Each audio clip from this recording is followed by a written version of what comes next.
Hi friends, welcome to my mini vlog. Ramzan ఈద్కి నేను మా అమ్మ వాళ్ళ ఇంటికి వచ్చినాను. మా అమ్మ వాళ్ళ ఇంట్లో నేను ఈద్ బాగా సెలబ్రేట్ చేసుకున్నాను.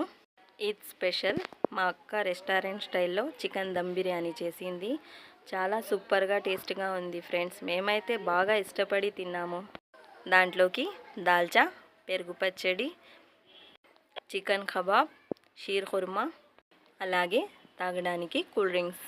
ఈ పండగకి మేము చాలా బాగా రెడీ అయినామండి. మంచి మంచి శారీస్ వేసుకున్నాము. చాలా అందంగా రెడీ అయినామండి. నేను మా అక్క వాళ్ళు కలిసి చాలా ఫొటోస్ దిగినాము. అలాగే బంధువులందరూ మా ఇంటికి వచ్చినారు. మేము వాళ్ళ ఇంటికి వెళ్ళినాము. బాగా ఎంజాయ్ చేసినాము. నాకు తెలుగు అంతగా రాదు ఫ్రెండ్స్, అయినా కానీ నేను ట్రై చేస్తున్నాను మాట్లాడడానికి. ఈ రంజాన్కి మా రిలేటివ్స్ ఈదీ ఇచ్చినారు. పిల్లలు పెద్దలు అందరూ కలిసి బాగా ఎంజాయ్ చేసినామండి. ఈద్ అయితే మేము సపోర్ట్